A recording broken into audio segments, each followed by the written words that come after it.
Hello there and welcome to LearnBytes, the show that delivers bite-sized pieces of wisdom so you can learn how to increase your efficiency and productivity, embrace your natural creativity and lead with impact.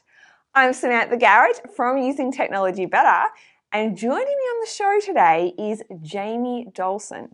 Now, Jamie is the General Manager for Innovation and Technology at the JC Dahlsen Group. Now, who are they, you may be wondering, if you don't already know.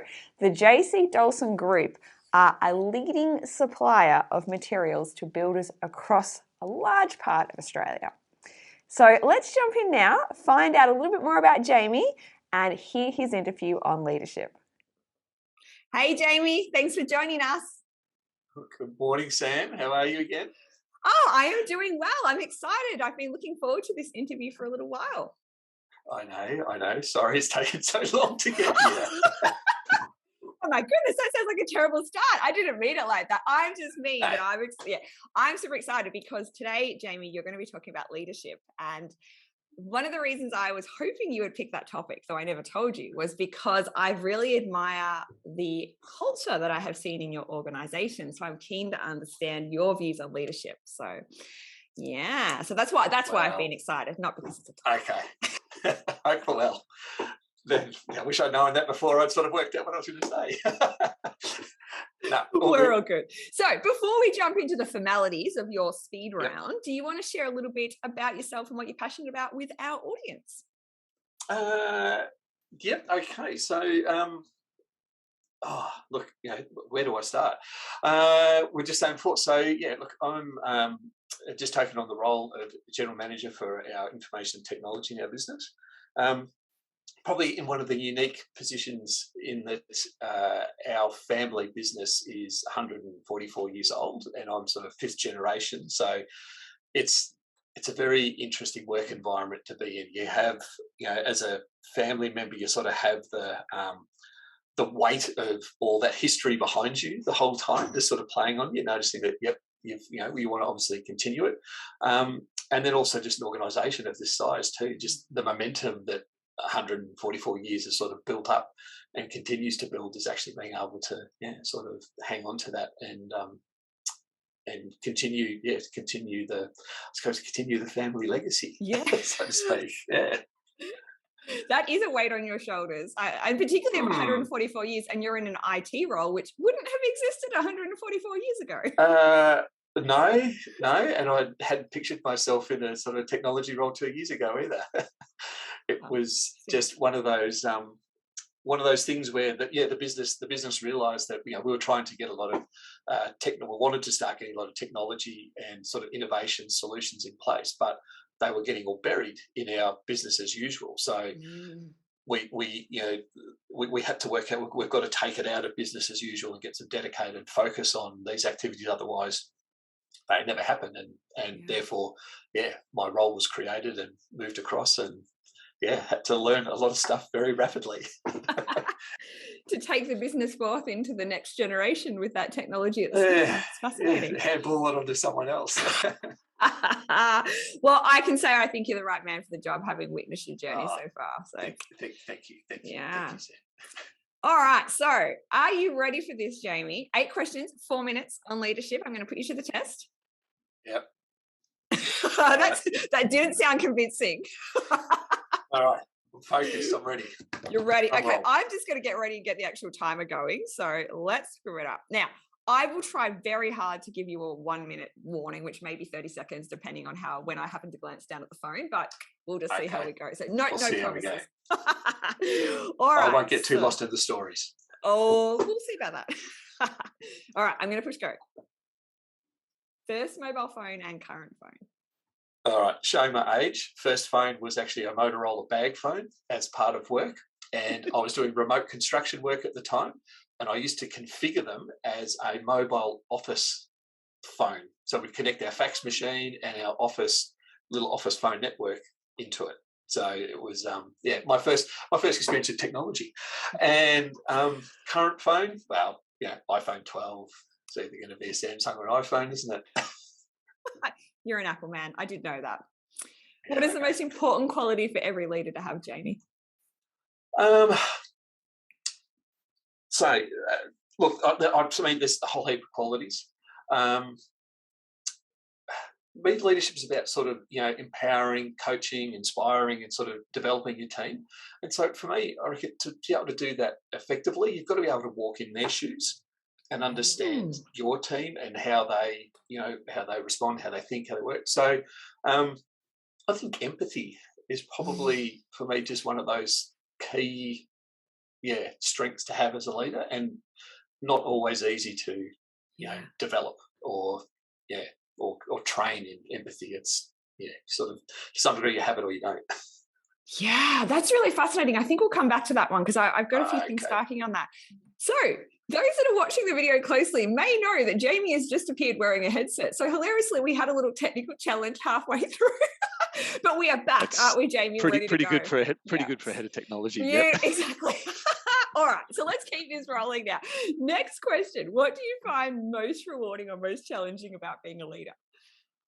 Rightio. So most rewarding. And I've done this a few times. I think the most rewarding thing about being a leader is actually developing your team and seeing your team grow, the individuals grow, working with them to obviously, to engage and mesh in a team to the point that you almost get to the point where you can actually just step away and they practically run themselves. And I have one particular team that will always be close to my heart back in WA when I left that business to join the family business.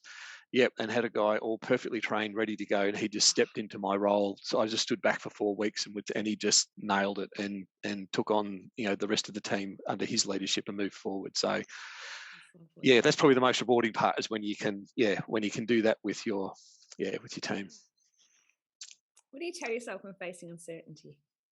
I thought this one was a cool one. All right, so my philosophy on that is that uncertainty doesn't last forever.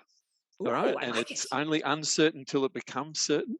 And it's when you sort of make those changes in your head or trying to get it from an uncertain state into a certain state, then that's when you start to unlock opportunities.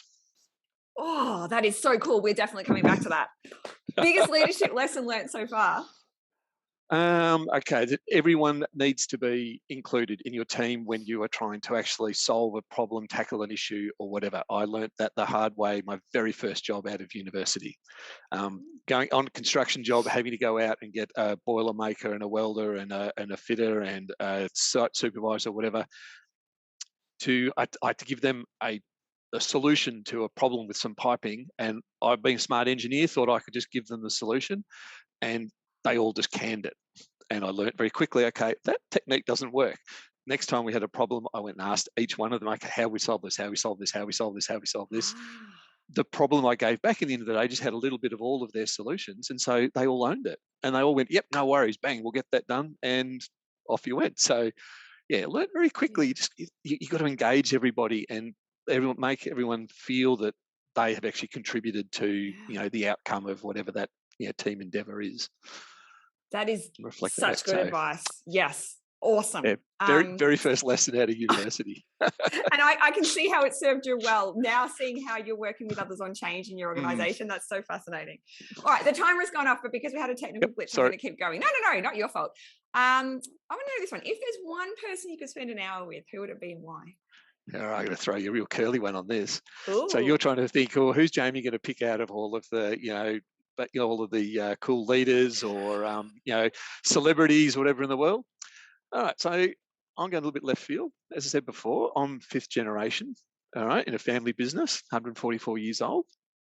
And I know this is completely impossible, but I'd love to go back and meet my founder, the original Johann Christian Dahlsen, and compare his vision of where he, when he got here and what he wanted to build as a business and organisation with where we are today, and actually just see either how close or how aligned or misaligned, for that matter, our visions were. I just reckon that would be fascinating, being able to do that. So, not practical, but. Well, not now, but anything's possible. Like I'm optimistic, Jamie, but I love it. That's so wonderful. Yeah, awesome. Yeah. All right, we're going to wrap up. We're not going to do all 8, but I'm going to do number 7 because I'm keen to hear what this could be. Yeah, cool. Because I'm going to let you down in this space. Oh, really? Okay, should we? Oh, no, because I don't have one. I'll don't tell have you a what. recommendation? No, but because it's more reflective on me and how I learn, I think. All right, Do tell. is that I reckon I've developed my leadership in a very different way. So I don't, sort of typically most, books and podcasts and whatever, they'll take you through all the high level concepts, and then then they delve into more of the content, the detail, and help you to understand those particular concepts and the likes. And look, maybe I'm lazy too. I like to get in and just get some of those high level concepts and understand it myself, and then go back into my world and try and actually then delve into it and understand it myself in my own environment and whatever. Yeah. And if it then makes sense and starts to work for me, and I can sort of see where that sort of key concept came from, then it just seems to stick and become part of who I am. Yeah. So I'm a bit more of a skimmer of information rather than sort of latching onto any particular source or provider of leadership information. It's I don't know. No, do you know what I find so fascinating about that is a common conversation I have with people that I work with, particularly when I work with them like around efficiency and productivity and stuff, is around struggling to implement everything they're learning. So what I see is a lot of people are constantly taking stuff in. They'll read heaps of books, they'll listen to heaps of podcasts, and you could ask them, they could give you 50 recommendations, but then they realize that they struggle to implement any of it. And I think that's because it's not actually taking one thing and, as you said, taking it back to your world and actually seeing how it works, and working with that and putting it into action. Yeah. So I don't think you're unwise whatsoever, and I'm not disappointed. No, I really like that. So. Okay. Awesome. So many good things. There's 3 things that jumped out. And we're not going to talk all 3 because I know we got to keep this bite size, but it's okay. I really liked that idea of, you said there around the empathy part, but you used walking in other people's shoes.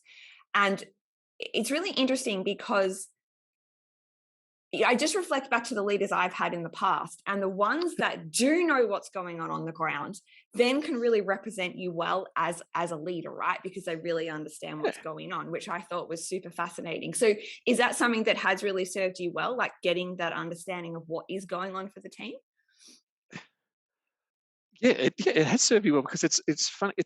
For me, it's been the only way I've been able to do it. Right. To lead. I just feel I don't know. It's just been part of who I am. I've always thought, how can it?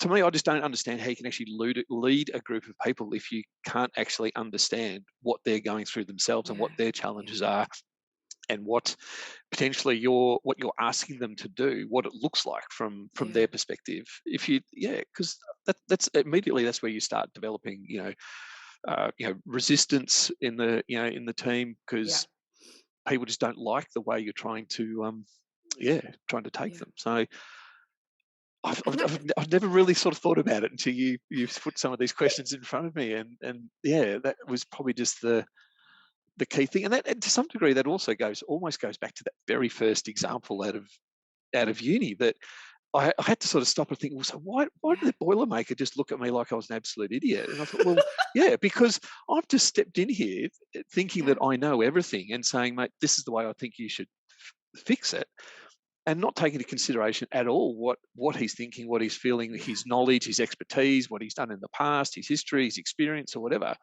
And I'm just assuming that I know better.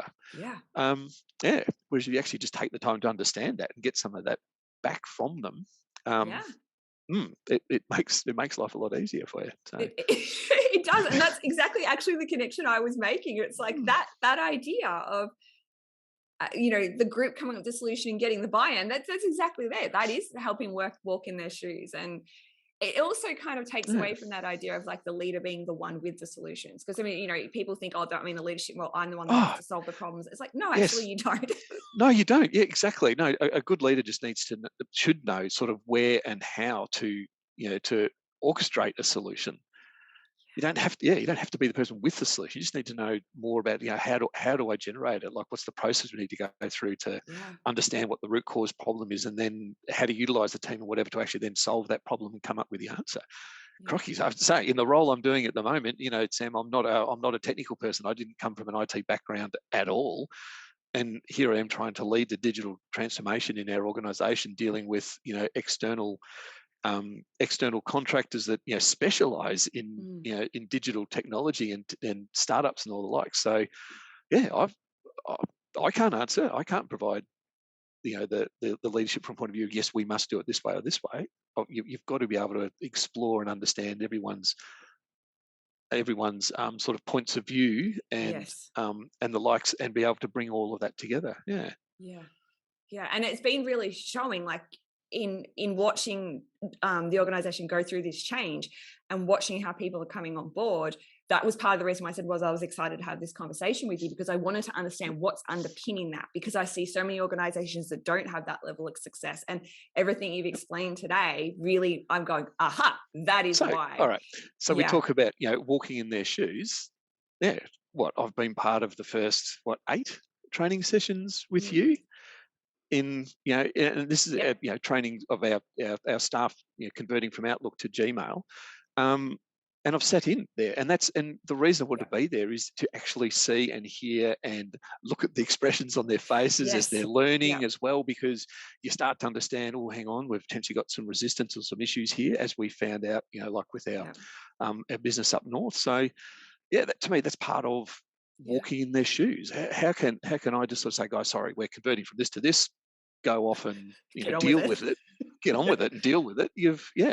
So it's about taking that time to do that. It's very admirable, and it really does make a difference. And earphone problem. That's awesome. So we're going to wrap, but I want to highlight one last point to tell you that I really loved. I loved that you mentioned that idea of uncertainty is only uncertain till it becomes certain. And I know I've just probably totally butchered that, and I want to just highlight for our audience is the little bit you said after that was in that becomes the opportunities. I think you said, like, once that uncertainty becomes certainty, then there's the opportunities. So did you have parting words on that before we wrap? Oh, no, that was just a little nugget of wisdom I dreamt up at the time. We have all been going through such an uncertain time, and there's been so many words put around COVID and everything else. But in us as an organisation trying to navigate COVID, trying to work out how we're going to deal with it and solve problems, and us going using technology now, which we never did pre, and the likes.